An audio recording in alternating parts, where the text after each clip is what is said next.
भैया हम भारत सरकार के हिसाब से जनगणना करने आए। तो करो ना। आपके घर में कौन कौन है? बहुत लोग हैं। मम्मी पापा है घर में? नहीं है। कितने साल हो गए गुजरे? मार्केट गए हैं, घर पे नहीं है। अच्छा अच्छा, सॉरी। अच्छा, दादा है? नहीं है। तो अच्छा, मार्केट गए क्या? मार्केट नहीं है, गुजर गए हैं। चाचा है? नहीं है। अच्छा, गुजर गए क्या? अबे दुकान गए हैं, घर पे नहीं है। अच्छा अच्छा। दादी है? नहीं है। दुकान गई कि मंदिर गई है? गुजर गई है वो तो।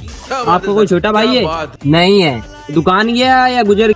अबे घर पे नहीं है, कोचिंग गया है। और काम कर रहे हैं घर पे? बहुत लोग हैं। बड़े पापा हैं? नहीं है। तो दुकान गए क्या वो? हम्म, क्या तो मंदिर गए क्या वो? नहीं। क्या तो मार्केट गए क्या? अच्छा, तो क्या गुजर गए क्या? अबे हमारे बड़े पापा कोई है नहीं, हमारे पापा ही सबसे बड़े हैं। अलग ही लेवल का बंदा। जनगणना ही नहीं